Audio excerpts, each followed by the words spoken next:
Usual kasi na normal na sahod ko pag meron akong OT is nasa 34, 34, 35, 36, 37, 39. Pinakamalaki yung disiplinahin ng sarili nyo na makapagtabi kahit konti or kahit umuwi kayo kahit wala kayong pera. It doesn't matter na wala kayong maibibigay sa pamilya nyo, malaking pera, malaking mga pasalubong. What matters the most is makauwi kayo sa pamilya nyo. Sabi ko, I expected kasi mga 31, 32. Pero inuna ko muna yung savings ko and then yung expenses ko. Tapos kung ano yung natira sa akin, yun lang. Ayun, mas kitang-kita yung ano natin. Yung and mas clear. Diba? Papanot na tayo guys, pero okay lang. So sakto kasi konti lang yung tao dito sa canteen and so far ako lang talaga. Yan o. Yan. And konti lang kami naglalaba kasi nga madaling araw. So makapag-vlog tayo at makapagsalita ako freely. So yun guys, i-share ko lang kung magkano yung naging sahod ko nung after ako magbakasyon. So hindi ko na magpaligoy-ligoy pa. So naging sahod ko after bakasyon is 29,000 plus NTD.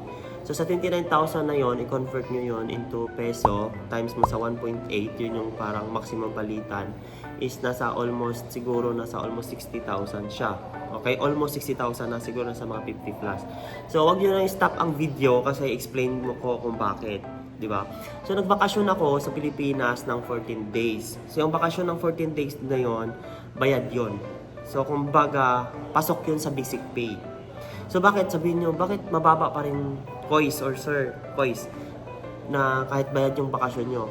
Eh kasi nga, yung bakasyon ko, ang bayad lang nun is 8 to 5. Hindi yung kasama. Siyempre, ba't ka naman nila babayaran ng OT kung hindi ka naman pumapasok? So, yun yung explanation doon kung bakit mababa yung sahod ko. Kasi ang usual kasi na normal na sahod ko pag meron akong OT is nasa 34, 35, 36, 37, 39. Pinakamalaki na yun panggabi. 4 na OT lang kasi kami. So, meaning 4 na OT is rest day OT, nag-OT ka. Iba pa yung OT na everyday. So, ang pasok kasi namin dito is nasa 12 hours. So, papasok kami ng 7:30 in the evening, lalabas kami ng FAB ng 7:30 in the morning. So, 12 hours kami nasa loob ng FAB and yung overtime lang doon is 1.5 hours kasi yung 2.5 hours is break time namin hinati sa dalawa. So, hindi ko alam if ma-catch nyo, if ma-intindihan nyo. Diba sa Pinas, i-picture out nyo na lang, 8 to 5 yung pasok natin sa Pinas, diba? Usually, if mag-OT ka hanggang alas 10 or hanggang alas 9, so yung 7, lalabas ka dapat ng 5, so yung labas mo is 9 or 10, tapos yung 3 hours na yun or yung 4 hours na yun, OT mo na yun. So dito kasi is regular yung OT everyday, depende kasi sa schedule.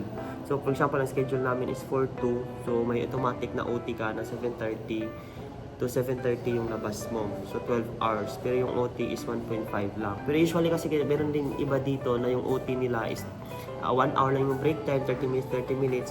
So pagdating nyo dito sa Taiwan guys, depende talaga yan kung saang department kayo mapupunta and anong company. Kasi every company, every department, iba-iba yung schedule. So yun. So yun yung dahilan. And ito pa, isa pang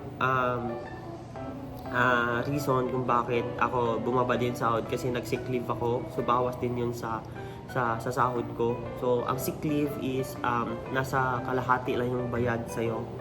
So may bayad ka na mga almost 500 ata. So yun yung rason. Since umuwi ako ng Pinas guys, syempre hindi ako nakapag-OT. So nakapag-OT lang ako ng isang beses na yun.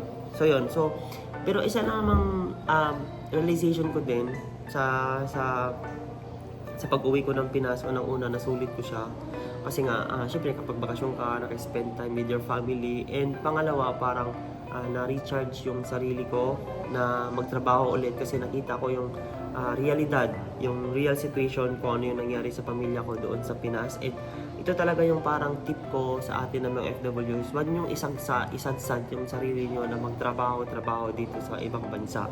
Kailangan niyo talagang mag-set aside ng date para umuwi kayo ng Pinas kahit sabihin niyo naman na wala kayong pera, wala pa kayong ipon kasi puro kayo padala guys. Hindi siya rason. So ang gagawin niyo talaga is kailangan niyo disiplinahin ang sarili niyo na makapagtabi kahit konti or kahit umuwi kayo kahit wala kayong pera. It doesn't matter na wala kayong maibibigay sa pamilya nyo, malaking pera, malaking mga pasalubong. What matters the most is makauwi kayo sa pamilya nyo. Yun yung mahalaga. Kung hindi naman nila kayo pinahalagahan bilang anak or bilang membro ng pamilya, kasi yung tingin nila sa inyo is milking cow lang, tagapadala ng pera. So siguro yun din yung isang rason. But ako kasi parang ako family oriented ako. So parang kahit sabihin nyo naman na ay baka hindi ako no. Parang yung pamilya kasi natin is at the end of the day pa rin kasi mahal kayo niyan. Hindi lang, meron kasing mga tao na hindi masyadong expressive on their feelings pero deep inside nagki-care yan sila sa'yo. So kumbaga, ang kalaban lang din natin minsan is yung utak natin yung sarili natin, kasi we always assume sa mga bagay-bagay na porket nag-update lang sila sa atin or nag-communicate if magpapadala na tayo ng pera. So minsan, walain na natin yon. So, kumbaga, i-turn into na something na dahil ikaw yung merong kaya mo mag-provide. So, kaya kanila din sila sa iyo sila humihingi ng tulong. But, ito yung kailangan yung aralin o i-adapt sa sarili nyo. Set boundaries. Hindi lahat ng bagay mag-say yes kayo. Kung kailangan nyo magsalita ng mga harsh na salita, gawin nyo for them to realize na hindi kayo easy lang na tao na madali-dali lang na yes lang kayo ng yes. Yun yung isa sa mga realizations ko kasi di ba sinasabi nila na pag hindi magpadala ganito mangyari, ganito, pero pag hindi ka nagpadala nakasurvive naman sila. So they have this instinct of surviving. Alam nyo ba, may nabasa akong libro na yung tao daw is meron tayong instinct of survival. What do you mean by instinct? So kumbaga kahit anong mangyari, kahit nasa hard situation ka, ang ginagawa talaga natin as humans is to survive. So kaya ang iba, di ba, kahit yung iba makagawa ng mga maling desisyon, nagnakaw, mamatay, or kung ano man dyan, mga illegal, for them to survive. Kasi instinct na kasi yan ng tao na ang papel natin sa mundong ito is to survive. So kahit hindi kayo magpadala ng pera, maghahanap talaga ng paraan ng yung iyong pamilya na to survive. Not in a, let's hope na not in a negative or illegal way. So yun yung isa sa mga natutunan ko while I'm reading books. So that's why hindi ako madaling mag-say yes if merong manghingi, merong mangutang, merong ganyan, may sponsor, ganun. Kasi kailangan natin mag-set boundaries para makapagtabi para sa sarili natin for our future then. So yun. So nung nung pag-receive ko ng sahod ng 29K, parang sabi ko, I expected kasi mga 31, 32. Pero sabi ko, text, parang na-short ako for this month. So, parang sabi na-short ako this month sa budget ko kasi mayroon akong mga babayarin nga. But, kailangan ko talagang i-consume. Kailangan kong live within the means kung ano lang yung nasahod ko. So, never ako nag-extravagant ng expenses. Talagang budget tight. Inuna ko muna yung savings ko and then yung expenses ko. Tapos kung ano yung natira sa akin, yun lang. So yung natira sa akin is 2K plus ata MTD. And bumili pa ako ng libro. And talagang kailangan pagkasyahin. So yung pagkain naman kasi dito sa dorm is naman siya, nagswaka-swaka lang kami, swipe lang. So deduct sa sahod. So wala mo nang labas-labas ng kung ano-ano dyan.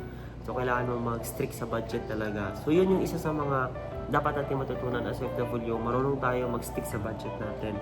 Huwag tayong mag-extravagant or live beyond our means. Kasi the more we spend on something na hindi naman natin kailangan, the more our lives will compromise, na mahirapan tayo, na hindi tayo magkaroon ng savings and magpuro utang-utang tayo. Kasi dito sa abroad, lalaki yung income mo, pero yun nga, yung mindset mo din, yung in terms of expenses, para ka din gusto mong isatisfy yung sarili mo.